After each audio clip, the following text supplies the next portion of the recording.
welcome back to the Campaign Roundtable. I'm Garrett Weinzierl. I'm Mike Doherty. And I'm Kyle Ferguson. And this is the cast where we dive into the depths that is the story of video games. And this week we are finishing up BioShock Infinite. This is the third and final portion of our little chat about this game that I think we've all been dying to talk about the ending of, with the exception of Kyle, who has just now, finished it. Yeah, a few days ago. But sure, yeah, it's had time to ferment. I'm not literally walking out of the ending and coming straight here. I've gotten over it a little bit. I'm no longer a wreck. Well, that's good. That's good to hear. Although I would be curious. I wish you would have called me immediately after you beat it and gotten your raw reaction. Well, we'll get into that. But Kristen is watching me play, and she leans over and goes, "Hey, Kyle, wouldn't it be ridiculous if exactly what the ending is happened?" Huh, yeah, I guess that would be pretty. Well, they could, if they change the voice actor, yeah, I guess they could. That could be true. Huh, well, that's ridiculous. Let's see what happens. Oh, look, they changed the voice actor. Oh, yeah. So we're gonna try taking this episode at a slightly different approach than the last few we've done. We've been trying to stick to a linear format where we talk about the events that transpire in the section that we played. And we're going to try just talking about it openly. So let us know what you think. Send that feedback to campaignroundtable@gmail.com. So it might... I wouldn't be surprised if we start at the end and work our way back. Let's start that way. So we have all finished the game. How do you guys feel? Kyle, I'm going to start with you since you played along as we sectioned the game up. Sure. Well, I'm not as tragically hit by a bizarre and sci-fi out ending to this as I am with something like Mass Effect. Mass Effect is my character. I went through that, and I found it altogether disturbing. I was forced into that situation. This, however, is another man's story. I'm reliving his life. I don't watch Memento and go, "Oh my God, that's not the decision I would have made." That's a good point. I would argue that this ending is more magic than science fiction.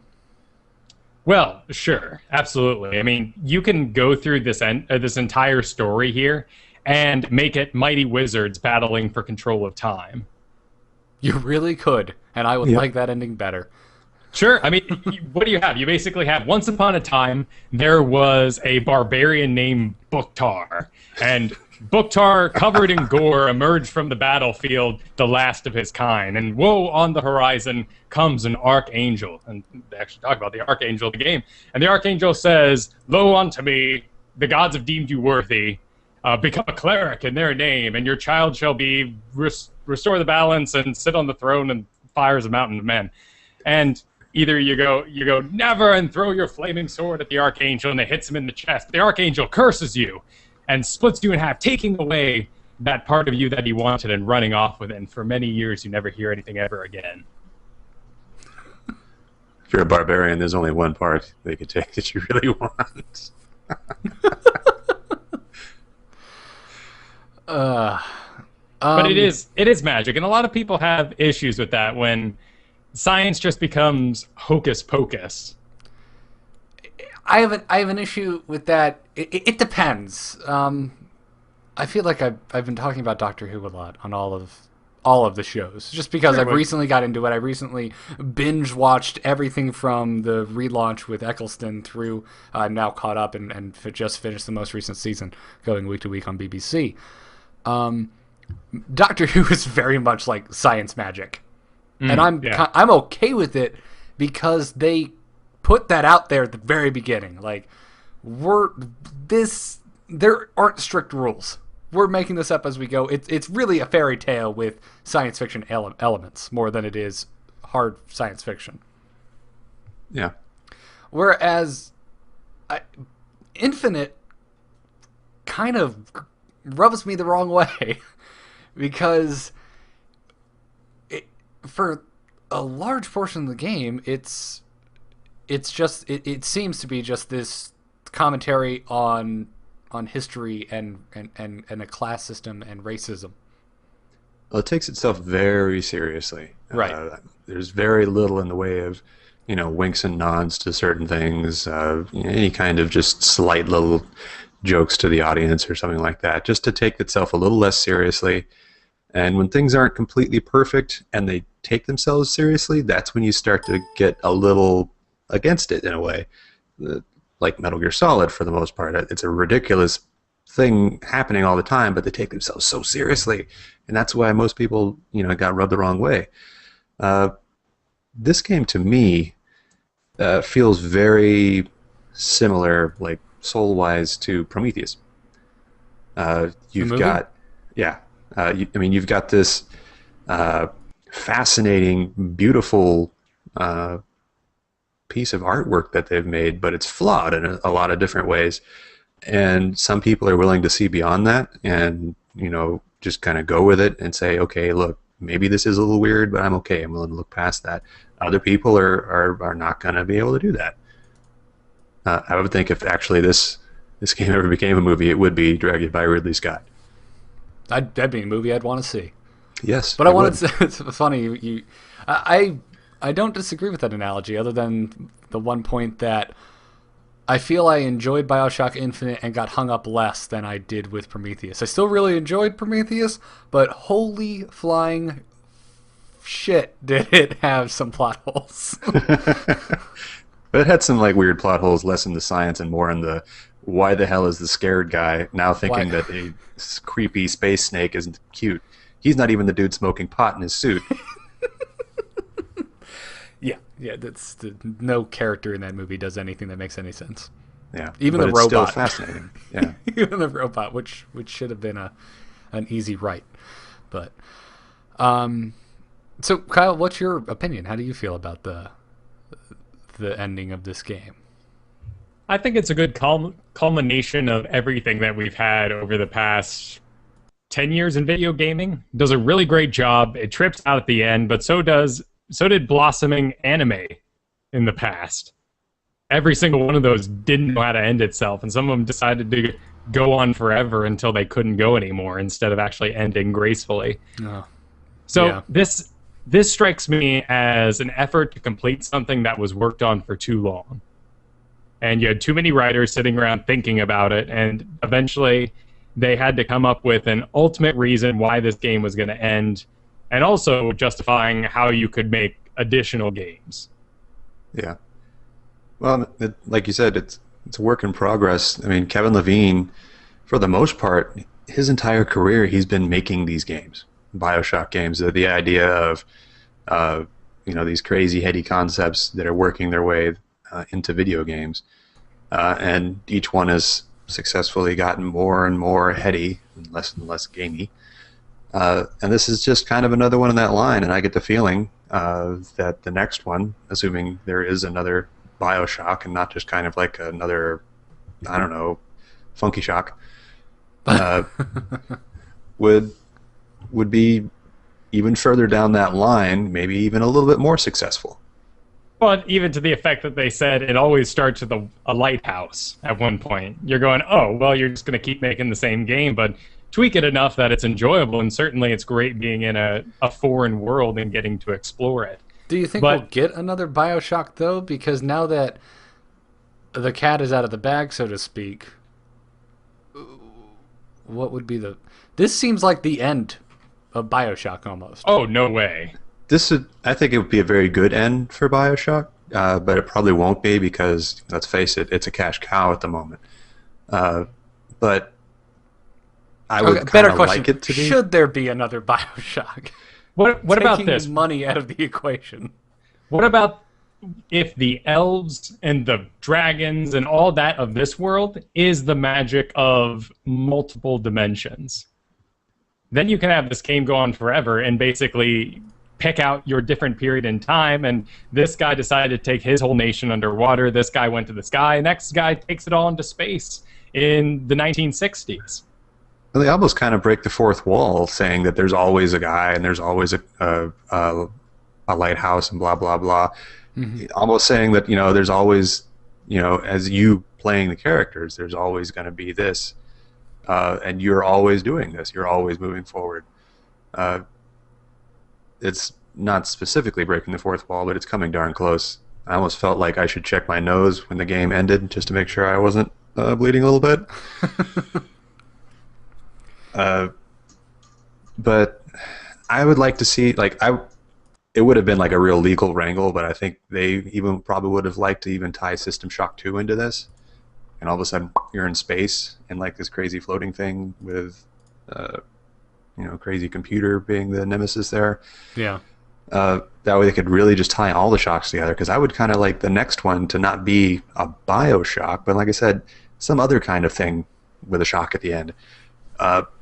That's still kind of a spiritual successor and can even still be tied into that whole, infinite blah, blah, blah, but it doesn't have to play by the same rules that the Shock series has, because obviously it's been fighting its own rules that it set up in the first one and this one. So when you get to the next one, it should be something fairly different with rules that are set up specifically to help it. Okay. So are you talking about like what we were kind of hung up on last week with the Vigors even being accepted by a crazy religious society? Yeah, like the Vigors and the idea that this has to be a shooter. They could even maybe get past that a little bit. Make it, I don't know, probably still first person and probably still have some sort of shooting elements, but maybe make it something similar to Portal, where it's less about blowing people's heads off as just navigating the environment and solving puzzles. That could totally be right down my alley. It wouldn't sell as many units to the Call of Duty crowd, but they're pretty busy buying Call of Duty every year. Over and over. Yeah. But I feel like the Vigors got a little bit justified because the fact that this man who made a city on a hill went to super scientists, one of which had been moved into this world through another dimension, to get himself a child. He was already embracing the science of the world. At that point, why not? Why not just imbibe a few liquids and get some superpowers? Well, he's embracing the science of the world, but the citizens aren't really. Yeah, they're living on a floating city, but I don't know. Like, I don't get the idea of even how that came about, and they don't explain it. I don't think they really could explain it. Why would an ultra conservative, evangelical Christian guy get along with Suedo scientists? Like that's another that's another one that completely confuses me. Yeah, that's some stuff that is never gonna mix right there. And all of a sudden they're just cahoots making floating cities and going crazy in other dimensions? I don't think so. And they never even explain. I think they're best friends in being nuts. Well, yeah, and that, but like they're like two completely different types of nuts. Well, I could see writing that could be explained in that they both have crazy grandiose plans that cannot be achieved without one another. I suppose. But Lettice never even seemed interested in like making a stupid floating city. She just liked the actual engineering ideas of it, not the actual I'm going to make a crazy floating city. She's just like it's like someone asked her to make one and she's just like, yeah, I could totally do that. Hold on. Like and I think that's what she enjoyed about it, was the challenge. And then when someone said, hey, look, my wife, she can't have a child. She's not bearing any fruit here. You got to find me a child, but it's got to be mine. I don't know where you're going to get one, but have at it. Here's some funding. Yeah, she's in the completely morally gray zone. She'll just do whatever kind of for the challenge of it. Yeah, science for the sake of science. Yeah. To be fair, though, they are dead. And they are fully aware of their faults. So what we see coming across could be the remnants of them being evil people. I mean, they did help to kidnap a baby, or willingly kidnap, but we're in cahoots in a exchange where a baby changed hands, which is never a good thing. Changed hands to the same guy, though. I mean, we've all seen Austin Powers. It's technically not cheating. Yeah. It's... They're morally gray, and that's cool. And they're only kind of sort of dead. They're kind of like Doc Manhattan dead. They're just not quite the same. Well, what my understanding is that when you move across planes, you become an extra planular being yourself. Yeah. And so Elizabeth... Can we call them planeswalkers? Pretty much. I mean, that's what we've got here. Again, I'm going back to like the wizard idea, but it's absolutely true. You have Elizabeth who loses her finger in one dimension, thereby having two pieces in the same. So she's causing this ripple in time and space. Which I wouldn't even have understood was the plot if I hadn't read a wiki. Really? I haven't read any wikis. Is that why she's supposed to have the powers? Because she's got a pinky in another dimension? Yeah, because she... a portion of her physical being exists in two different realities. Damn, can I just leave a hangnail in another reality and be a freaking god? Like, okay, lose a pinky, gain godlike powers. I think she came out ahead. Well, and the whole reason she was even normal at all was the cipher, which was keeping her together and not completely omnipotent across the universe. Yeah. Omnipotent. Man, who knew it was that easy? Okay, well that's one thing that was explained that I had a curiosity about. I'm glad someone... I wonder if is that official, or is that someone just said, dude, it's because her pinky's somewhere else? That's according to multiple... I did a lot of wiki reading, and according to multiple wikis, that's the explanation I have found. Okay, then. And who the hell is the Archangel? That's my other big thing. Like, what the hell is Archangel? As far as I know, Archangel is... You can see, I talked about in our first episode that we know they removed a lot of religious overtones from the game, making it more flighty, more less specific. Yeah. So I think Archangel ended up ultimately being their visitor. It's not like an angel, because a singular angel always comes from God, but Archangel, that kind of has this like background mysticism to it, and you can get away with things. Yeah. I mean, you just have to, like, did he make it up? Did someone just come from, like, I mean, because they keep on saying that, you know, everything that's happening happens because it happened. And it's just like, it's kind of weird. Everything's already happened, so it's going to happen, causality type stuff. So, like, would it just be somebody from Colombia? Like, I don't know, like Terminator, sent into the past to basically make a John Connor in his brain by telling him that he has to do this and make a city? Like, I don't know. Like, maybe that works. Write a wiki.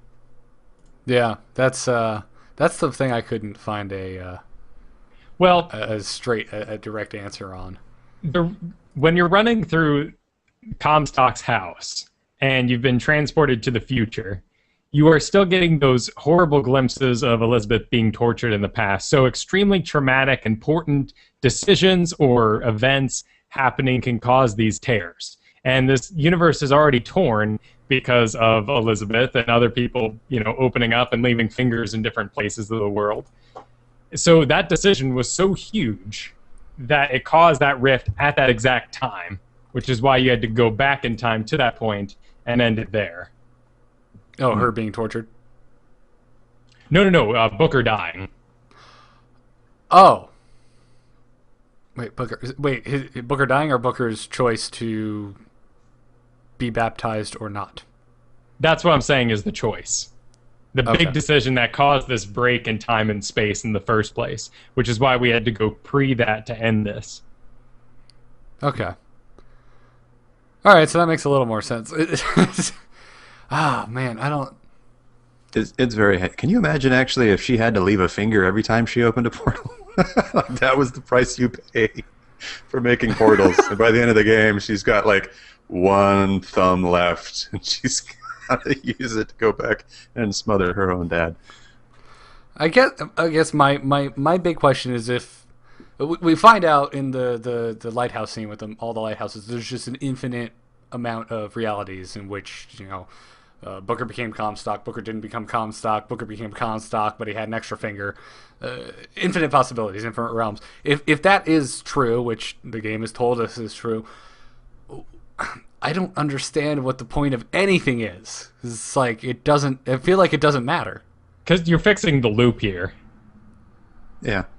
I still don't understand how you fix the loop by changing things in one universe. Exactly, that's my point. Like, well, okay, that you change it in that. Well, at the same time, though, then you obviously have universes colliding somehow, because there's 8 different versions of Elizabeth we see at the very end. But Elizabeth knew that after she got the note from herself from the future, and when she became completely immersed in her powers.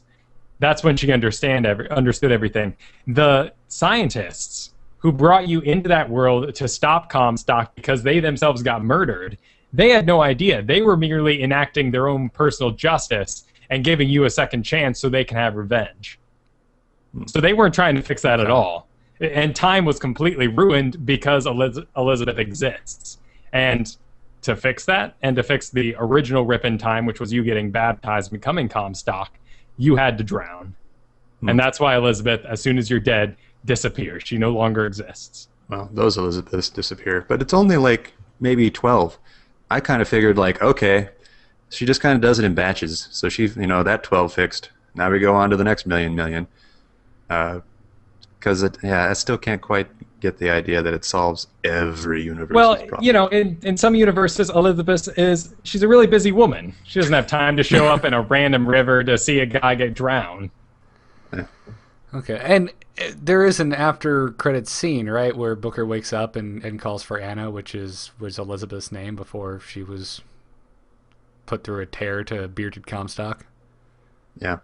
So we're led to believe that it worked, and now Elizabeth no longer exists because she is now Anna, which would be a normal baby girl. Yeah, but he'd be dead. Yes and no. That's the weird. That's. God damn it. That's the crazy part. And that's when your nose starts bleeding. Exactly. Exactly. Well, that's why being Booker, which is the person that's going on this journey, that's why I wanted that.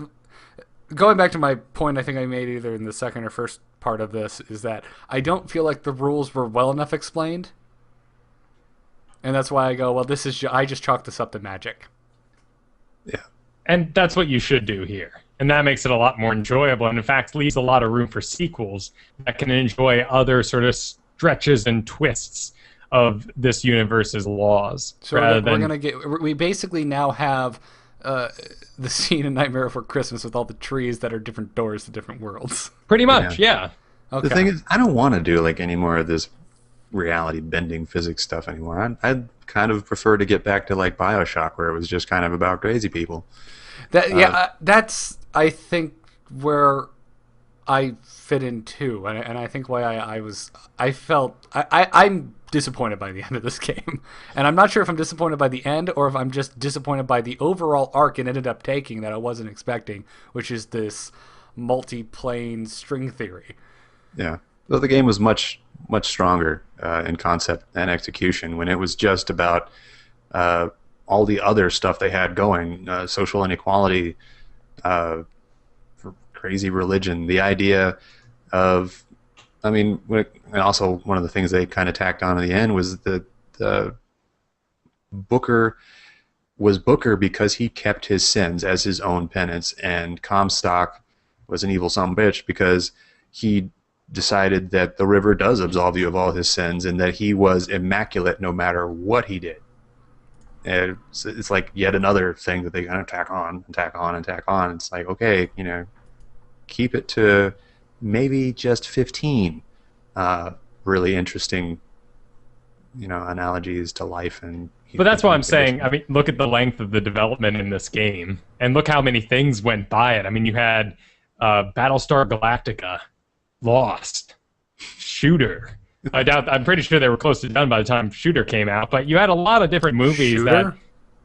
Or Looper? Looper. Okay, because Shooter is a really boring Mark Wahlberg movie about being a sniper. It's a pretty fun movie. I enjoyed it. It's not a terrible movie, but there's no life lessons or philosophy to be. Sure, you can use a sniper rifle. It works. Just go with me. Okay, all right. That's how I played the game, so I'll let it stand. I wouldn't have gotten past Siren Lady Comstock if it wasn't for my wonderful headshots with that sniper rifle. I would actually vote Mark Wahlberg as a good Booker DeWitt because he's really good at looking confused all the time. If they made a movie. Yeah, but sorry. Back to my point. For me, at the end here, I felt like I didn't want this explanation. I don't care if there's a thread tying together every Shock game. I would rather it be left in the ether. Like every Final Fantasy has nothing to do with one another. if they came out with like Final Fantasy 23 and a half and they're like, oh, it's all connected like this, I wouldn't care. Zelda is another good example. There's been recently, finally, an official timeline release for The Legend of Zelda, but I'm fine. I don't need an explanation as to why we've fought Ganondorf so many times and that Link is always the same or very similar. I don't care. I'm totally fine with these games just being spiritually very similar but new experiences every time. Yeah. Well, in the same vein, smaller example, when they're talking about why Comstock has to get a baby in the first place, it's because he's sterile. You know, they could have just said being next to all this crazy high voltage machine shocked his nuts, and or they could just say being next to the machine made him sterile. Everybody knows what that means. You don't have to explain that at all. But they go on like several of these voxophone like diatribes about how like going between dimensions evens out your traits to the point where you become unrecognizable and blah blah blah. And I guess your sperm just stopped caring. Like, it's like they do all this. It's like you don't need to make up some BS explanation like that. Just say they don't work right anymore. They don't. With the voxophones, though, you had to have them. You had to have enough of them that a general player not looking for every single one could pick that up. Yeah, because that's a huge story beat. Yeah, and you don't want to like build a statue to in that Hall of Heroes and like and Gander, if you will, at Comstock's dilapidated testicles.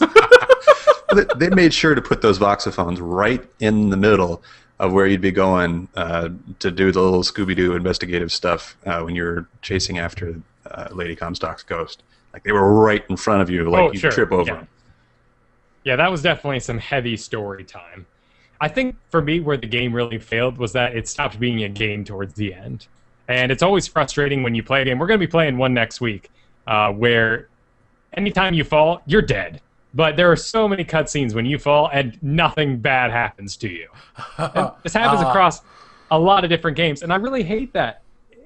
Don't take the control away from me. If anything, what I was really excited for was Booker was climbing that ladder. I'm getting up on on the dock for the third time, and he's like, hey, "We gotta smother him in his sleep," and I'm like, "Smother sleep, yeah!" And I'm expecting like kick open that door and be like, Comstock Universe 1, boom, right in the chest. Like keep running. Comstock Universe 2, he's like having tea, bah, punch him across the face. And until eventually you get to like Comstock Universe 30 where you're just on this rampage.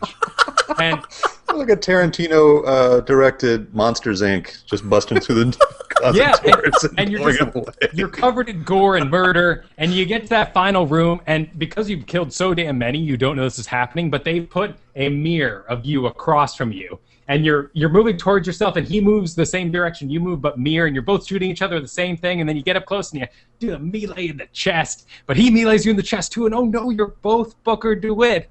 Wow, I just figured out for myself while I played a game. Maybe. Or you've just been doing it so long, you grow that kick-ass beard. Speaking of which, Slate, how does he not know that Comstock is Booker DeWitt? Does that beard act like Superman's glasses? I think he does. I don't think he cares. And he's insane, but also yeah, he's completely batshit nuts when you find him. I guess, they also but he cleared that treats up. you like two separate people. You also used that earlier. Well, first of all, he thinks that Comstock stole the stories, which isn't the case. Comstock kept his own stories and glorified them. And you just talked about earlier the going across multiple dimensions, changing your appearance and your voice. I mean, when Comstock talks to you, you have that, like, it always does, but then it's like, it always does. Like, kind of... That's just the dude standing behind him. I took it as, like, you could hear your own voice inside of it. I don't think Comstock was actually on creepy megaphone the whole time. I think that was just you in your own head hearing things that way. That's a good point. Yeah, I totally thought he was just using the big boy voice setting on the megaphone. Okay, I'll go with that. Yeah. Kyle, would you have rather had this, multiple universe, all of BioShock explained ending, or would you have preferred we just had a story set inside Columbia that was self-contained? It's hard to say, because in BioShock 1, you climb the tower all the way, you fight a final boss, and it just kind of felt lackluster. In this game, you're dealing with a guy who doesn't deserve to live, frankly. He's a monster. He did horrible things in the past. His job is horrible, and he gave away a baby. He doesn't deserve to live. So, of all the ways for him to go, at least there's some poetry to it. Okay, I'll give you that. I'm glad you brought up the ending of the first BioShock, because yeah, that boss fight was a very, very lame way to end the game. And now that I think about it, I think I prefer the way Infinite ended better to the original BioShock, but I think I prefer the overall package of the original BioShock to Infinite. It's really hard to do, and to build that tension. I mean, think of how long Halo 1 does it for. Like, you were in that car for a solid 20 minutes, and the countdown's going, and they're throwing everything they can at you for that to be the most epic experience of your life. And in this case, there's a lot of awesome fights along the way, but there's just more story to it, and they decided to go that route. Yeah. Well, the whole tying into Rapture and the other BioShocks is almost offhand. Like, yes, they do it, and it's obvious, but it's not important. They could have easily not done that, and she could have just ported them somewhere else with water and made Songbird's eyeballs explode, and it wouldn't have been Rapture. And after that, they don't show Rapture. They're just like, hey, there was this one crazy time, there was this crazy dude below the sea, and it was like awesome. We'll go there next to because it was awesome. It was just kind of unnecessary. They probably even thought it up afterwards, like, dude, what if they were connected? And they're like, yeah, let's do it. But it would have been just as strong without. There was someone cleaning the tunnel, though, in Rapture, if you looked out across. So it was back in the day. Or maybe Rapture wasn't insane. I mean, there's many different kinds of Raptures we might have ended up at, and they didn't know where they were. It was just, freak accident that they ended up in Rapture. Right. I mean, that's what I mean. It was offhand. They didn't have any idea particularly of what it was. The actual setting of Rapture, you're right there in the balcony where you first take that plasmid and freak out and fall over the banister like a weenie. So I'd imagine it was somewhat shortly after that happened in the first BioShock, but it still has no actual bearing other than just a aside to people who played the first BioShock. If you never played the first BioShock, this doesn't have much impact on you at all other than, dude, it's some underwater city. Huh. Okay. Which I would argue works by itself. It wouldn't really matter. You're just like, oh, hey, it's another crazy city. Well, yeah, and you're convincing people of other dimensions, and you're coming from a city in the sky. It's a great parallel. Yeah, no. Yeah. It's funny you guys are talking about trying to figure out when this, like, if this was another Rapture or what, but in reading the wikis, the room you're in is the Welcome Center from the first BioShock, and they said that since we used the bathysphere to leave, that Jack, the character you play in the first BioShock, used to enter Rapture, and that there is no airplane wreckage when you get up to the lighthouse, that everyone is assuming this takes place just after Jack arrives or completely after the events of BioShock 1. Okay. Which, I don't know. I like that. I'm glad that people, like, got that into it. Like, huh, well, this Oh, and also they said that the first plasmid you get is missing. Yeah, so. Exactly. And that's the kind of stuff I noticed when I was looking through there, too. Yeah. And you've removed the debris to get through the door where you had to first learn how to jump and duck. And there's no burning couch either. Or was that after? I can't remember. It's been a while since I've gone through the original BioShock, man. I can't remember like 99% of BioShock, but I will forever have the first 20 minutes or so of it ingrained in my brain. It's the best opening to a video game possibly ever. Yeah. That damn plane crash, man. Oh, yeah. That's so good. And I would just like to say that I had no idea that they made the first BioShock in Unreal 2 engine, like a heavily modified, but wow, they managed to get some stuff out of that. And then seeing it, I'm pretty sure they just directly ported the level from that into Unreal Engine 3 for Infinite, but it looks so much nicer even still. Yeah. The water effect is much, much nicer, and you don't have that weirdness on the edges of it that you always had in 2. Yeah. Al in the chat room says that you can hear Songbird scream in BioShock 1. And I've heard this around, but I don't know if I buy it. It's not like that ghost in 3 Men and a Baby. Like, if you want it to be there, you'll probably notice yeah, it. like, do you think it was just a sound effect and the guys went back to like, oh, hey, this would work as a scream. Let's make that Songbird scream so people can connect the two. Wow. That would be an awesome thing for them to do, actually, is just kind of go back, not tell anybody, and patch BioShock. Oh, that also and put, like, a little hint in there. Yeah. So, I don't know. I don't know. But, god damn, there's just so much to talk about. Well, let's take a little break here and go through what we played through this week. Right. So, when we left off last week, we stopped at getting to the airship where Elizabeth dons her mother's incredibly sexy dress. Her mother apparently knew how to get Comstock's motor running, even though he was shooting blanks. But I still argue that the original Elizabeth was cuter. Oh, yeah, definitely. Kyle's just like, shut up, man. You're wrong. She cut her hair short, man. I gotta think of that. Short hair and bustiers. Yeah, it's a good looking time. All right. Yeah. So, yeah, Mike, were you excited? We finally got the airship, and things worked out so well. Yeah, exactly. It's just like, we got that one airship, now we go. Oh. Come on. They're not even that thing for more than 5 minutes, and Songbird just trashes it. Just bam out. An awesome scene, though, where it's flipping it over, and you're just flying all over the place in the cabin. Yeah, so well done. So damn well done. Did no one look at the giant statue of Comstock that has been the bane of your existence for this entire game inside it and think, we should probably throw that out the door? I usually gave it a good shot. Oh, come on. It's a ship. It's bolted down. Shoot it with a shotgun. Stab it with the I kill the shit out of Daisy Fitzroy scissors. Figure it out. Was anybody else thinking to, call after Elizabeth when she was running away? Like, you're running with scissors! Careful! She was booking with scissors. No, that didn't enter my mind. But yeah, so then you see the Latisses again with the piano, and you find that if you can get this these set of notes to function together, that you can take control of Songbird for yourself. If you can green Megazord it, you can do it. That's great. Oh man! And then they bring in a blue ocarina, and oh my god, so many universes.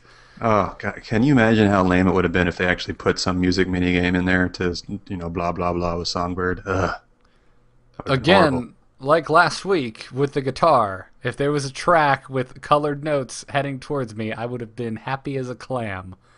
Not for that. That would have been lame. Yes, playing a stupid minigame to actually, make Elizabeth mad at you for screwing up guitar, hilarious. But, okay. Yeah. Not so much for... No, I'm trolling. I agree with you. It's kind of completely unnecessary. I'm starting to think at this point, in BioShock 1, you became a big daddy. I'm thinking, maybe I'm Songbird. That could have been interesting. I would have loved to trash that blimp. Yeah. Oh, that would have been much cooler than a music minigame, just flying around wrecking crap minigame. Hell yeah. It's time for, that'd be a great little of Rampage. Like an iOS game, tie-in, like the BioShock for iOS. What do you do? Well, you play Songbird and beat the crap out of stuff. All right, sign me up. Yeah, I would have been down for that. So after that, we were going through the rich section of Columbia after the Vox have kind of had their way with it, which is some really good imagery in here, and I love that we finally get to see this broken shit's blown up, and there's broken little sections that are about to fall off into the sky, and it looks so awesome. Well, there's no way we would have been able to see all this without the jumps in time that we've done. Yeah, exactly. So it's very cool that they... Again, I'm just so impressed that, the mission that was get the guns, I never actually got the guns. Yeah, that's actually a good point. Can we talk about? Can we just jump to the Lady Comstock thing? Because I think that's the big next beat. Sure, and definitely the thing I want to talk about. This, for me, more than anything, is the goofiest part of this game, I think. Oh, I hated it. Hated it so much. Yeah, this really took me out. What about you, Kyle? What mode were you guys playing on? Because this was gear check. Yeah, I was playing on normal, and I died so many damn times. Oh my goodness, Lady Comstock could throw down. Even going through on easy, it was still a pain in the butt. I went through normal the first time, easy the second, just to review everything. But, I mean, the whole fight basically just comes down to see where she spawns first and unload everything you have in her so that she dies before the fight starts. That was, like, your only hope. I managed to, like, bug out a lot of the AI with the cover in a couple instances, and that's how I won. Dude, what I had to do, man, I had to get my shock jockey traps out, line either side of the mausoleum from behind so that the guys had to run in and hit traps on either side, and then every 2 minutes or so she would make her way back there to like fly around my ass and do a shockwave, and that's what I have to do as much as possible, and I had to do that about 20 times. Jeez. So you actually did it exactly how they wanted you to. Like, me and Garrett just had to break the game. Yeah, I just kind of bugged out the cover system. Yep. But it's such an annoying fight. And they make you do it not once, not twice, 3 times. Yeah, and the final one in the courtyard outside Comstock House just... Oh, dear God. And there's no cover, and you're just getting blasted from everywhere because you can't kill the guys faster than she reses them. And you're supposed to be killing her at the same time, and if you die, she comes back with more life, and it takes you like 40 bullets to even make a dent in her, and you just hate. That one for me wasn't so bad, but doing it in the bank vault, doing it in the graveyard the first time, at least when you were out in the big courtyard, you had infinite shops behind you, and you could always summon those beautiful, beautiful turrets on balloons. Yeah. Ah, man, it's just I hated it. It was so. I mean, aside the fact that he uses gigantic subwoofers to raise a Scooby-Doo ghost, I couldn't get into it at all. Okay, the Scooby-Doo ghosts, you had a problem with that? Because all I could think of was like, oh, that's kind of, oh my goodness, if I actually lost my mom and they had a creepy mom, I would be devastated. But we already know at that point that she's not her mom. We figured that out in, like, Slate's journal, like, 2 hours ago. I mean, so they drop all these surprises that aren't surprises by then. And it just makes Other you than kind the surprise of apparently you can use subwoofers mixed with Elizabeth's power to make super ghosts. Yeah. I was just that was with part science. where that was the shark jumping moment for me. It would have even been more believable if she had just been a badass ghost. Why would she also have the power to just raise everybody else from the dead too? That's just silly. Well, I could have sworn she had drowned because after listening to her for so long, it was just... She was playing with those, Fisher-Price microphone sets. Just... Yeah. Oh, God. So, I don't know. Did you feel it? Do you feel it felt thematically, Kyle, or it fit in the game, Kyle, like as a theme? Because I was just like, this does... I felt like it didn't fit at all. It was strange. Do you have that clip for when she apologizes? When she apologizes? Yeah, for the mom there. No, I don't think you ever sent over a clip about apologizing to the mom. Nope. Okay, I did delete that one. All right. Well, it's weird because she has to apologize to it because it's another being that she pulled from another world where she had made up this mom, and it then got trapped inside of her mom's body, and then in a sort of like a half-possessed way, it had some of her memories, but still, she thought she was alive, and she remembered dying, but she was constructed by Elizabeth's imagination. Yeah. At the behest of Comstock shooting her with the thing. So, like, she wasn't even the one who made it, but somehow she made it. And it was just it was really fast and loose. Yeah, because up until this point, everything we've seen her pull from a tear has been something real. Like she's Yeah. pulling weapons through, or a bee, or a song from the 80s. Yeah. I've never seen her just be like, oh, well, I thought of a giant marshmallow man, so sorry, New York. It just popped in there. Like, I think it was trying to show the scope of her powers when wielded in such an evil way, and that she's being restricted by this, to show that she's extremely powerful, but she's being kept backed by this catalyst, and it is her leash. And when she is unleashed, she can do horrible things. Yeah. And she can be controlled by Comstock. So Yeah. let's kill him extra hard. all right. It was still weird. I absolutely agree. And the fight was stupid hard over and over again. Yeah, it it was- didn't have a fun mechanic, which just, much like the final boss of the original BioShock, I'm just like, why is this even... Did anyone play this? I'm really surprised you guys didn't have fun, though, because I was expecting on easier difficulties to just be, murder machining through. Melee those guys, they're all bunched together, and then shoot her with whatever you got. They were giving out shotguns at the beginning of the area. Well, maybe if it had been my first time through, I might have enjoyed it a bit more on easy, but at this point in time, I don't even like the story aspects, particularly of this section of the game. I wanted to be through it, and I already hated her.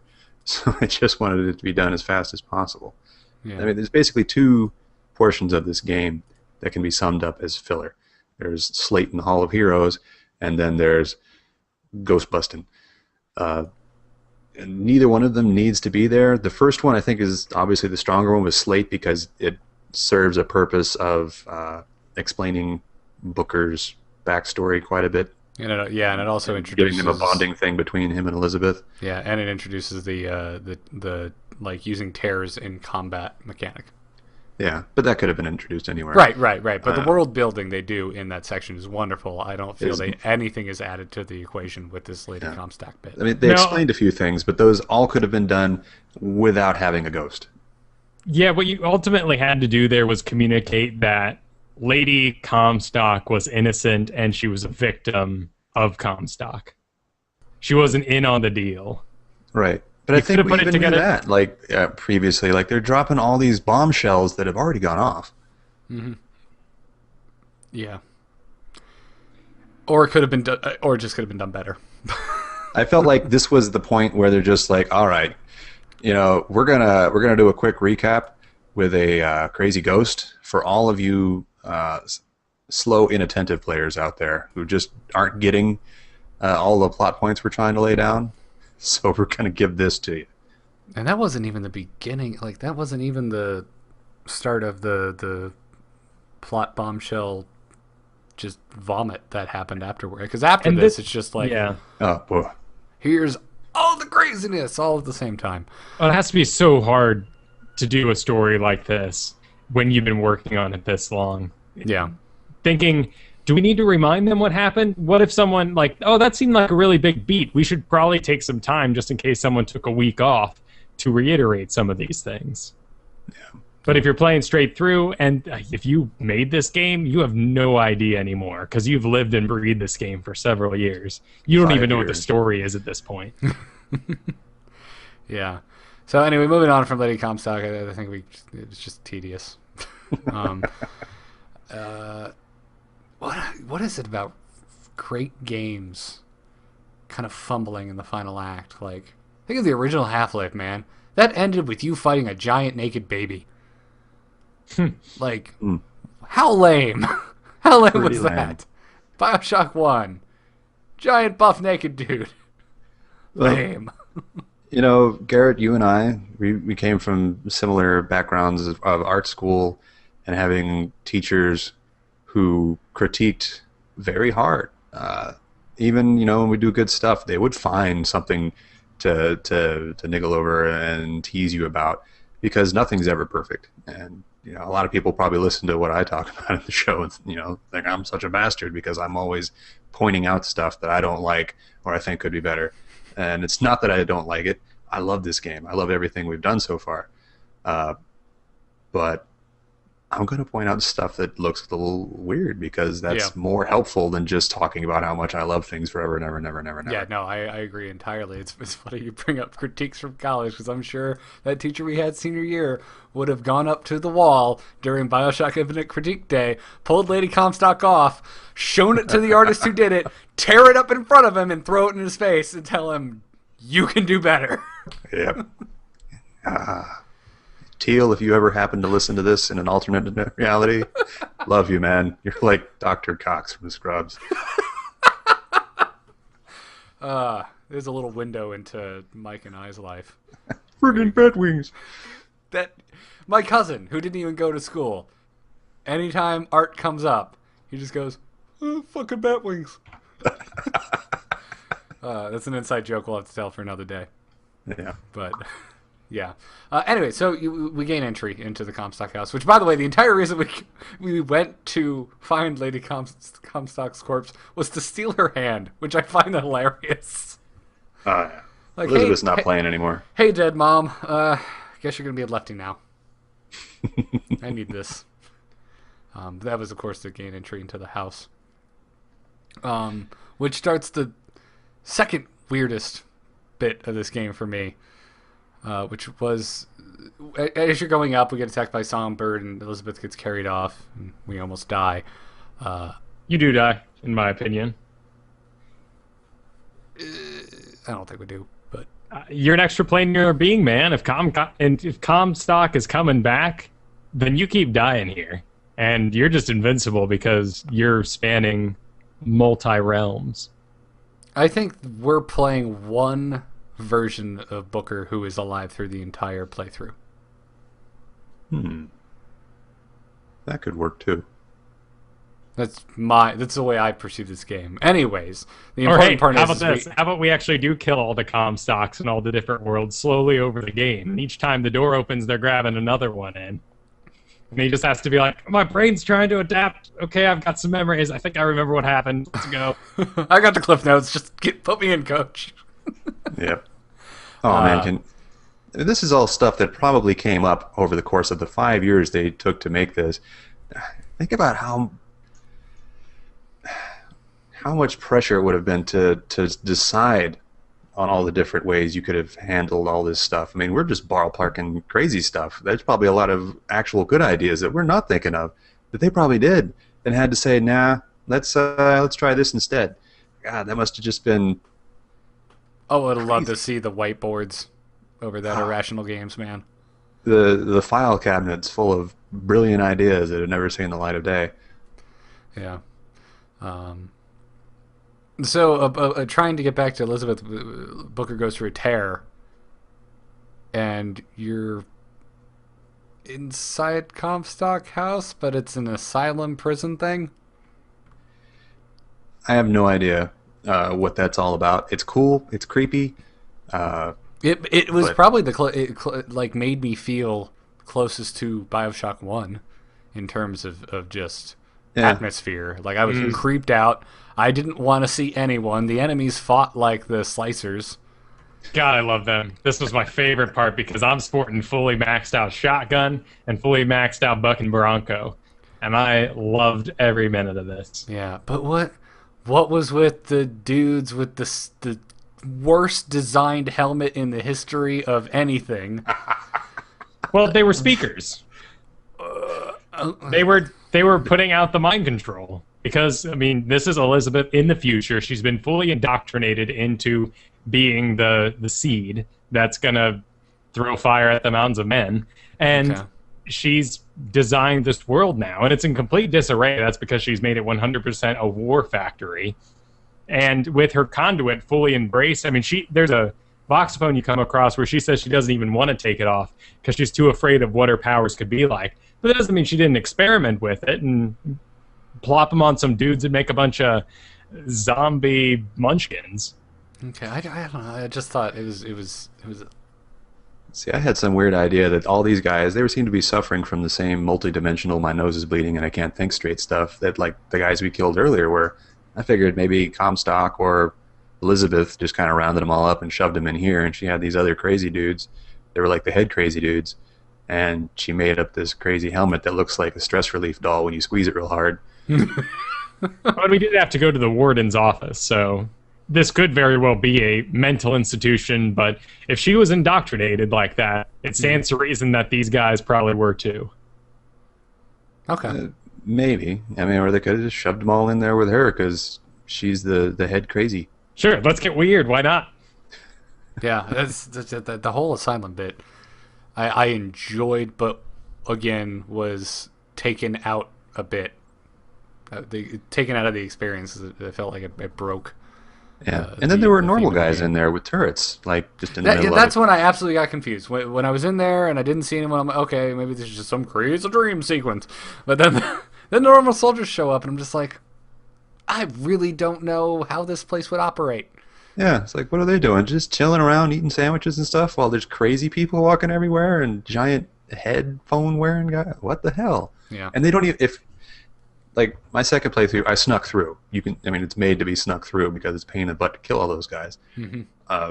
If you sneak through and you get into the center area where the actual soldiers are, you can't sneak past. You have to fight them, and you're opening fire and everything and having a big throwdown. The crazy people don't mess with you. They're like 3 feet away in the next room. They don't care. So it's like a weird. I don't even understand. They're almost like in two different planes. Yeah. Yeah, the whole thing is just a little odd. Yeah. Yeah. It's like on the other hand of how much we've been complaining about things being explained, here they're not explaining jack. And it's really confusing. Yeah.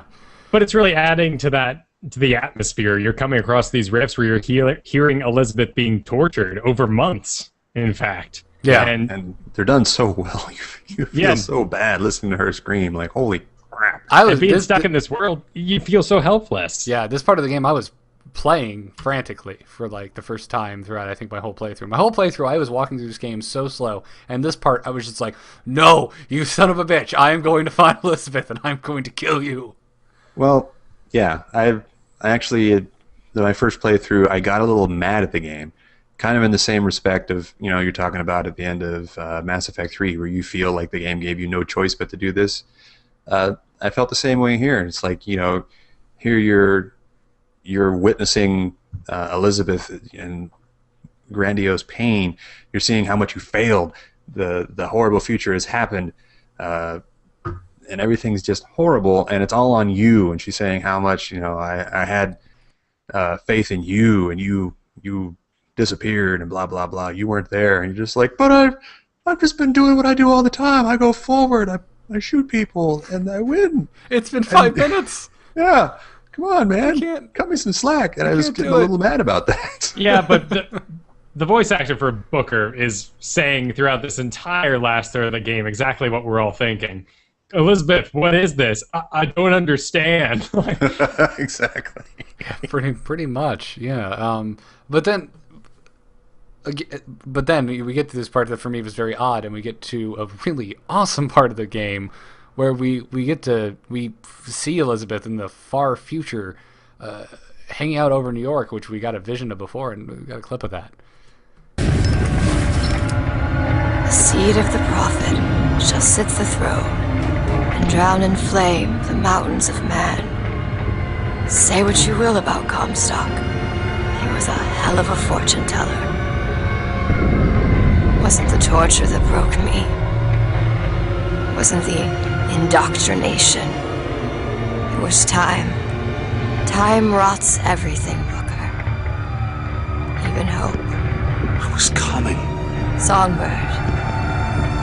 He always stops you. Yes, but I would find a way. No. It's too late for me. I brought you here for your sake. Yours and hers. Here. What is this? It's for her. She'll know how to read it. What does it say? It's advice. Advice on what? How not to become me.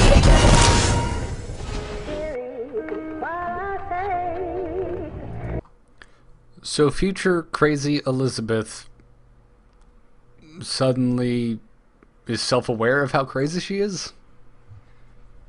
I think when you've been mind controlled for one purpose your entire life and you're succeeding at it, that's when you'd break and go, oh, maybe this wasn't my idea all along.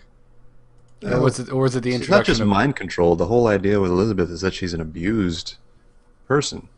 And, I think most abused people can agree that the hardest thing to do is get out of the situation, not just physically, but mentally, where you've been kind of broken into feeling like you need to be doing what you're doing, or to be, you deserve this, or any other weird mental gymnastics your brain does. And there was only just enough left for her to go back and try to fix it, to put all her hope on Booker again. All right. Well, she says it took all her power, and we know she's being restrained by the cipher here. Right. And this is Comstock's perfect future, where he's not even alive anymore, but Elizabeth has lived on to destroy the U.S., I guess, with or at least New Columbia. York. Yeah, what we're seeing is New York, but I'm assuming his grand plan was to purge what he saw as an inferior way of life. Yeah, the Sodom blow and all that good stuff. Exactly. She is, by my math, right there, about 89 or 90, and looks pretty damn good, I gotta say.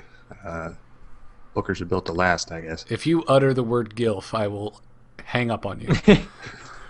I didn't say anything. I see your notes. Some people everyone in movies has their own little pet peeves, and one of mine is pretending to be old. I really prefer it if you just get a different voice actor. Even if they don't sound anything alike, doing the whole raspy thing just does not work. Well, even her model, she's just a different head. It's like, in Watchmen, where they just use the same actors, but they put them in ridiculous makeup to make them look old. I wonder if that was even like a purposeful touch on their part, like, let's not make her look any different, and let's make her look like she's just wearing crappy makeup to look old. Well, it is a stylized game. People, look a certain way. I'm bringing up Prometheus again, of old people being awkward. Yeah. What was the point of having a young guy playing? See, I don't know. I don't know in that particular Wayland. Now I'm case. just gonna get off on a Prometheus show. What was the point? What was the point? He doesn't become a super old man and have to move around a lot. You could have got an actual old man.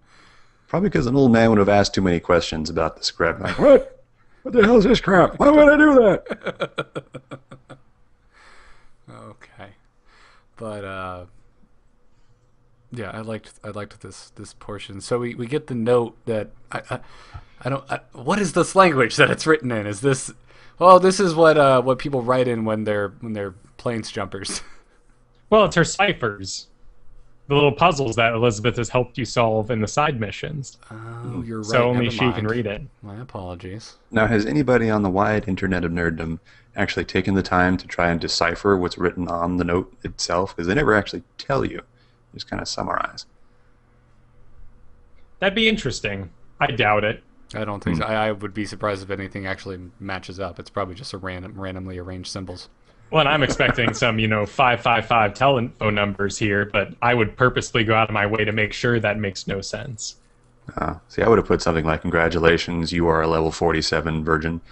Or something. That's great. So the scene, though, she puts us back to where we can actually do something, where Elizabeth is in the middle of being tortured. And that entire sequence, I thought, was just so damn well done. The animation and, once again, the voice acting. Everything about it was just chilling. Yeah. I had no problem killing the hell out of the scientists up in the control room. Oh yeah, I didn't let them standing live either. Every single one of them I found took a revolver shot to the head. I didn't waste bullets on those bastards. I just used my skyhook. Old faithful. I guess I prefer execution style. Kyle, did you let the scientists live? Start sneezing. Hell no. Good. All right, we're we finally on all the same page. finally agree on something. Even though it wasn't even like a game choice, we're like, let him live. No, they were just there. And in true, and I channeled my inner Half-Life because man, I killed so many scientists. But just to screw with you guys, they go back and make the scientists black. And then I'm like, did you guys kill the scientists? With the baseballs available in the nearby crate? Well, they weren't. They were white and evil. Good stuff. That tornado scene, man. Oh, that was opens awesome. Up the tear. Oh my god. So unnecessary, yet so an awesome choice. Like, when they're sitting there ballparking, like, what could she bring through that would just annihilate everything? And they're just like, dude, a tornado. Just a tornado coming across a field, and you're watching it. Can we just have the scene from the beginning of Wizard of Oz? Yeah. Okay, we can? Oh, sweet. It's great. And I mean, it's obviously further symbolism that she's a force of nature. Yeah. Because she can summon forces of nature. Yeah. It's great. I love it. I've actually, it's even more crazy to me because I've actually had dreams very similar to that where tornadoes are just coming at you and you're just like, holy crap, no. Can't say I've ever had that dream. I have falling dreams a lot. Which, by the way, was anyone else disappointed that at no point during this game there was ever a portion where Columbia fell from the sky or you made sections fall? And it seemed like a missed opportunity. Good point. You have a city in the sky. Why didn't we have a falling bit? That would have been awesome actually, to see a building drop. Yeah, and you're in and you gotta get out. Like, that would have been great to take out one of the big baddies. Like, well, we're just going to find the control for this section of the island and blow it up. Well, maybe that's why they didn't want to have to explain how the hell the things are held up there, as far as who controls and how. Give me a center glowy thingy. I'll buy it. I don't care. This is the main generator for the bullshitosphere. You put some bullets in it and it don't work no more. That's too easy. Too easy. I don't know. Much like there was no swimming in the original BioShock, which actually I'm okay with because I hate swimming in video games. But that would have been like, okay, how'd you survive the pressure anyway? So yeah, that makes sense. Right. But I don't know. So rescue Elizabeth. That friggin' thing they had in her back. Ugh. Oh. Now that's the kind of stuff I have nightmares about. Yeah. It's like a steampunk Matrix thing happening right there. It's like a fire hose in her back. Oh God. Yeah, you're absolutely right. And then Booker and Elizabeth are the band's back together, man, and we're taking the fight to Comstock, and we end up on his like the super star destroyer of airships in Columbia. I want a Zeppelin with a roller coaster built around it. How great is that? Yeah, I think they just commissioned Royal Caribbean to come on and consult. Elizabeth, could you open up a tear? Oh, cool, great. Cruise director, pull him in. That's a good point. They'd have a friggin' roller coaster going around it. Yeah. I think it was Six Flags Over Jesus right there. That was crazy. I mean, they explained it pretty well. It was for dropping. It was for air dropping pods of Iron Patriots. So at least it served the purpose. Which you do. So I imagine somewhere in Middle America, it's just raining Terminators on people in the middle of nowhere. Yeah, someone in New Jersey just had their day severely ruined. Yeah. I just came out for pizza, man. Wait, isn't that about the same time that War of the Worlds was messing with everybody on the radio or something like that? Or was that the 30s? Never mind. Yeah, I don't think we're quite there yet. But, this is and that's kind of like the last real boss fight, is that final holdout scene on the deck of the airship, right? Yeah. And by this time, I had the magic combination of, I think, the pants that caused flames to go everywhere when I ran off a skyhook, and the shirt that made me invincible when I got off a skyhook. I didn't fire a single bullet. I was doing a very similar thing on that. I completely skipped over, I think, because your meeting with Comstock happens before the final battle, right? Yes. Yeah, okay. Let's talk about that first. because that's kind of a big turning point. So you've got, well, you know what? I've got a clip, so instead of explaining it here, have a look-see. Look at you, child. You're a mess. Let go of her. Elizabeth, everything I've done to keep you safe. Safe from what? The seed of the prophet shall sit the throne and drown in flame the mountains of man. But the archangel revealed something else. Beware, prophet. Beware the false shepherd, Booker DeWitt, for he shall be as a wall between her and destiny. Why? DeWitt, I'm a fool. I've sent mighty armies to stop you. I've rained fire on you from above. I did all of that to keep you from her, when all I needed was to tell her the truth. Ask him, child. Ask him what happened to your finger. So, this is where Comstock kind of instills concern, or where Elizabeth questions her belief system. Yeah, a little bit of doubt there. Yeah, which I'm not sure Booker made any better by beating Comstock to death on a baptism pedestal and then drowning him in it. Yeah, I stick by my notes. A good prophet would have worn a helmet. Just come in, Comstock's there with an army helmet on. I hey, know what's how that this for? goes. Oh, you know, nothing. Just thought I'd wear it. Well, in the beginning, we have that voxophone with the writer who's writing his biography, and he says, I know how it ends. So he knows he's going to die here. Yeah, that's actually a good point. If it's into the world. I don't know about you guys, but I was getting some serious Jeff Bridges vibes from Comstock in this Yes. scene. Yes. Yeah, if they made Very, the very movie, much if they so. made BioShock Infinite the film, Jeff Bridges would have to be Comstock. Yeah, with No. his computerized villain Booker DeWitt. No, Mark Wahlberg, man. Mark Wahlberg. Oh no, not going to do the Tron? Young Jeff Bridges? No, oh. I love that movie, but yeah, that looks kind of funky. It makes about as much sense as this game, too. I think it's another very good analogy. Yeah. But I don't know. I don't know if they capitalized on her doubt enough, because the game wraps up very quickly after this. It kind of goes into a death spiral of explaining everything. Just faster and faster and faster. And, like, you know, I didn't even realize how much they were explaining. I think I actually missed a little bit my first time through. Oh, absolutely. Upon doing wiki reading, I'm like, wow, I missed that entire chunk. Yeah. Well, and here they're really highlighting before this all happens how inevitable her fall is. And this is prophesized, you are the wall that is stopping this from happening. If you disappeared at any moment during this story, she would bomb New York. Yeah.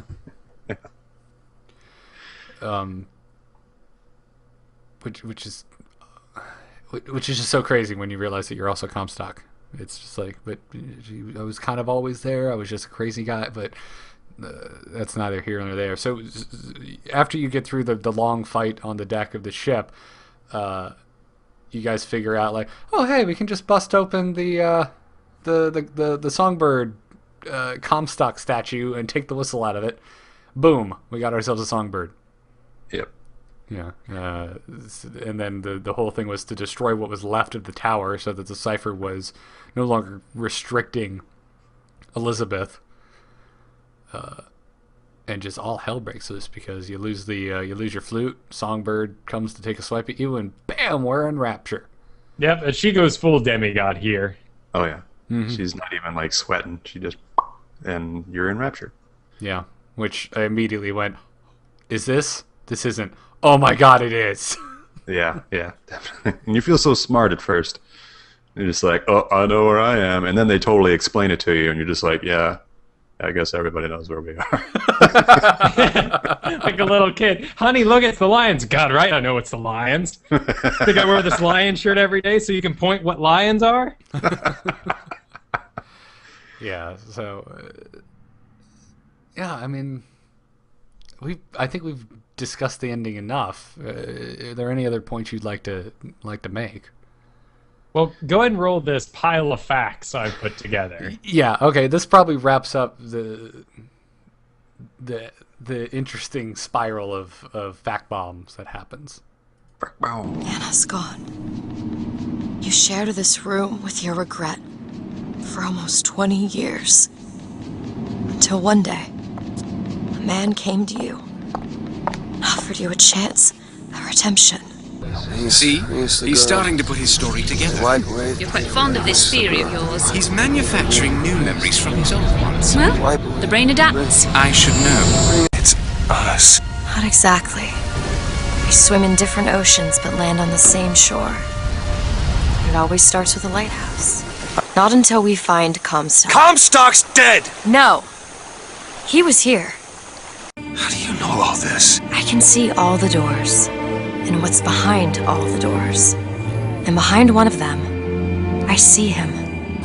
Comstock's dead. We can just go on with our lives. You don't need Dead? to... You mean like Chen Lin? Like Lady Comstock? No. He is alive in a million worlds. It's not over because the Prophet is dead. It will only be over when he never even lived in the first place. You chose to walk away, but in other oceans, you didn't. You took the baptism. You were born again as a different man. Comstock. It all has to end, to have never started. Not just in this world, but in all of ours. Smother him in the crab. Smother. Before the choice is made. Before you are reborn. Name shall you take my son? He's Zachary Comstock. He's Booker DeWitt. No. They're both.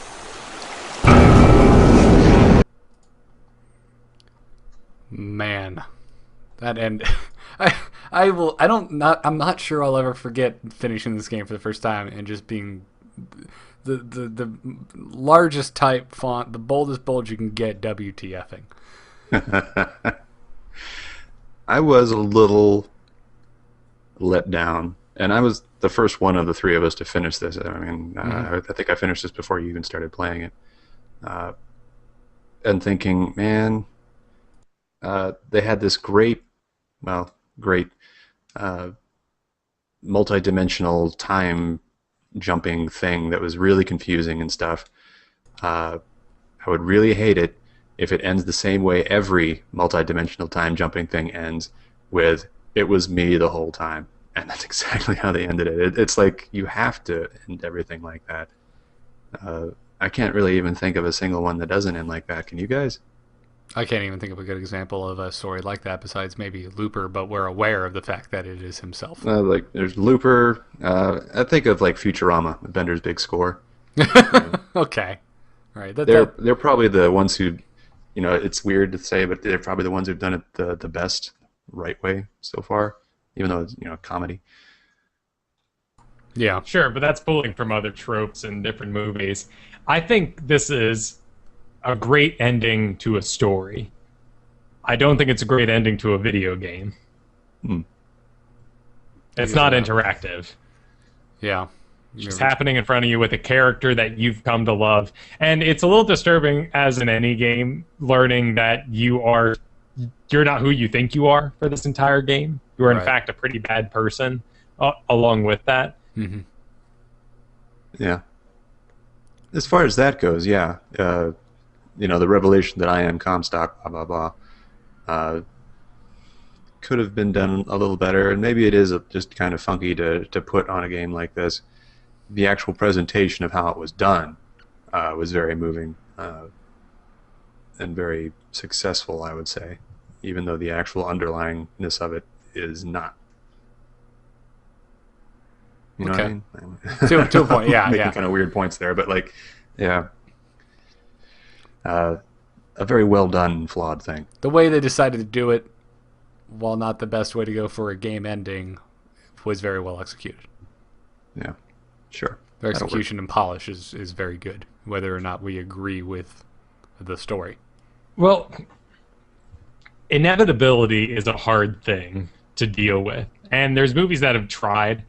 One of them that comes to mind is, of course, like when you get into Terminator 3 and 4 and all those ones. Oh, I hated that. Where they're talking about how no matter what you do, it's always going to come. You just delay Skynet getting launched. Well, that's why 3 and 4 suck, because it negates the entire purpose of Terminator 2, one of the greatest films ever made, even existing. And took a big, fat, healthy dump all over it is what they did. Yeah. Dragon Age 2 plays with the same thing, and people hated it. Because no matter what you did, no matter who you made friends with, that castle fell at the end. And Anders was a little bitch.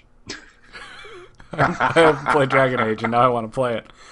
The first one's cool. The second, not so much. No, it's not. And it's because working with inevitability in a video game where you are trying and actively playing, and there are so many different ways to play, you gotta have multiple endings. I mean, sure, if you walk through this whole game, like, accepting things, and they said, hey, which necklace do you like? I really like the bird one. If they did that every time and it was like, are you going to kill him? You should really kill him. Then sure, give me the inevitability ending. But if I've worked hard to break the mold, I should be rewarded. Yeah, I guess that makes sense. Like, make it so that, he's like, okay, guys, I was going to be a Comstock, but I'm totally not now because you told me so, and I'm a cool dude. If you had chosen all the douchebag baseball throwing options and stuff like that, then they're just like, we're going to have to kill you because you'll probably wind up being Comstock. Yeah, there's really there was no point to have any of the choice bits in this game. It had really no effect in the long run. And even as you bring that up, just think of Terminator 2, where they have the scientist there, and mom shot him, and he's like, "There's no way I'm going back to work. I never will." And they're like, "Well, it's inevitable. Someone will pick it up." Yeah. So he did have to die, and I get that. Even if he was like, no, I'll never be Comstock, it's like, well, in other dimensions you are. So sorry, but you're kind of this cosmic larva for this rip in time. Right. Just be like, can't you just punch me in the throat so I can't talk anymore? Cut out my tongue. Something. And my fingers so I can't write anything. Why don't I give the baby you to you, and we'll be square? You'll take care of yourself. You have a good time. Take care of the baby. Get into debt. or like, couldn't they? And now this is something that just popped in my head. Could you have just gone back in time and made sure that Elizabeth didn't lose a pinky? Well, you weren't actually going back in time there. You were just witnessing that, I guess, or something. Yeah, because it was an inevitable thing. You had to complete the task in each sort of hiccup in time until you eventually got around to the final rip that needed to be sewn. I'm not against there being one storyline and that be your only option at all. Well, would that mean like all the black and white parts are actually not things you are doing at the moment there? They are just your memories, which is why they stay black and white there. Like when you're in the office and whatnot, are they just your memories as they're all kind of foobar in your head and they're slowly kind of changing as things change around you? I don't know. That's just more hypothesizing, I guess. Yeah. But oh man, I don't know. Like I said, I think we've really talked a lot about the ending. And I'm there's so much that you could still say about this game. I'm not even sure how to wrap this up, but well, let's wrap it up by giving our future predictions for this little scenario. We do have a downloadable content button. Yeah, there's supposedly DLC coming, and it hasn't come out yet. And I'm very excited to see what the hell it's going to be. They've said it's only stuff like weapons and costumes and whatnot, which Really? Yeah, as far as I know, like what I've been reading about, it was just kind of adding a little bit to the gameplay elements, which is like, okay. Why is it taking this really long? Necessary for the weakest link in the actual makeup of the game, which is the actual gameplay? I mean, well, and by the time you actually need your upgrades, you're at Lady Comstock fights, and then you're at the end. It seems odd because of the inevitability of the story, the replay value is really lacking. Exactly. Well, I mean, the gameplay itself doesn't have much replay value to it. It's only just experiencing the story again and seeing how it all fits together. Yeah, And, like, playing the gameplay for the gameplay's sake, it's just kind of passable. It doesn't. It's not exceptional. It's not like Halo where I'd just be like, dude, I want to go back and play that again and again and again. Mm-hmm. Yeah. How about to just wrap up the game in general? Good game, great game. A lot of people, like, I think Kyle, you said before you even played that you were hearing that it had reached like what some books reach, like required reading. This is like required playing. Do you still feel that having actually played it? I think so. I think it's a great culmination in all the technologies in video games right now and what our video game stories are like. I don't think the comparison to anime is a very bad one. You have some really bad stories. I mean, TV now is just getting really awesome, and kids' cartoons are getting really freaking awesome. But originally, it's all crap and catering to what they think their audience is. So in the future, we'll have better stories, better writers, and things will be more awesome. But this is what we got now, and it's really good for what it is. Mike? I would have to agree. I would definitely say this is required for anybody who loves games. It does so much right. It does a heck of a lot wrong, but it's still a great thing, and there's so much to learn, especially if you are someone who wants to develop from this, to learn what they did right, learn what they did wrong. It's great, and I have no qualms with having played it. I think it'll probably show up in the history books of gaming like years from now as one of the most important things to happen in this generation of consoles, you could say, or just this particular gaming generation. Yeah, the span of yeah, you could call it this generation. Yeah, I wouldn't disagree with any of that. And I'm the same thing. I think this is a great game. Obviously, I take some issue with some of the choices they made, but it's the only reason I get hung up on it is because they did so much right. And it's like, this could have been the Bible of video games. Right, and that's the real sad thing about it is you pass up that ability that let you lay eggs every time the birds killed a guy, because you're like, well, I'll just play that. I'll get that in my next playthrough. I'll see what that's about. The ending is so definitive, I don't want to play it again. I disagree. I really was enjoying my second playthrough, knowing the ending, seeing how things fit together better. And then why not go a different route with your, vigors just to spice up the gameplay. Yeah. Well, that's just kind of a side thing there, but as far as replay value, it's like, okay, I'll just experiment out since I'm here trying to do something else. Yeah, I don't know. I saying something is so set in stone, you don't want to experience again, it has never made any sense to me, because then why would you watch any movie a second time? Well, movies are only 2 hours. This significantly more. Exactly, but that's the only defense I have there for that. Yeah, I think as far as single player games go, this is the first one I've wanted to replay in a very, very long time. Yeah. Besides maybe story, Halo. Definitely. Besides maybe Halo, but that's just because the way Halo campaigns work out, it's just fun to replay because battles never really pan out the same way twice. Exactly. I can't think of any other games even Portal 2. God bless that game. But I haven't gone through and played a second time since. I might sometime in the far-flung future, but I did, but it was a long time between my last playthrough. Yeah. Long time. So. But I've never gone back and immediately wanted to be like, there's got to be some crazy stuff I've missed in here, and go back and explore. Mm-hmm. Yeah, whereas I think that exists in Infinite. But I think that's a good place to wrap it up, guys. What do you think? I'm good. Yeah, why not? All right. Well, next week we will be starting our two-part discussion of The Prince of Persia, The Sands of Time. I can't wait. This is one of my favorite games from that generation. I'm really looking forward to this. And from a story aspect, dear God, is it easier to wrap your head around. Well, sure. Kyle, have you played this one? Oh, the last time I played this, I rented it at a grocery store on my Xbox original, so Awesome. I'm excited to dive back in. So I'll be the odd man out who hasn't played this game now. Yep. It's good stuff. Right. What are we thinking for our first step here? Oh, I actually haven't put any thought into this. You've caught me on the spot, and Mike won't have a clue because he's never played. No problem. I was Somewhere thinking to half, I think, sounds good. Yeah. I was thinking, how about the lovemaking? That sounds like a good. Actually, this game more already. Yes, that sounds good. Let's do it. When you get lucky, stop playing the game. All right. All that being said, if you'd like to help the show out for free, you can leave us a review on the iTunes Store. If you're a podcast listener, that is by far and away the best way to help us out and not have to spend a cent. So leave us a review, let us know what you think, and help the show out. The Campaign Roundtable is a production of amove.tv. amove.tv/Campaign Roundtable is our website.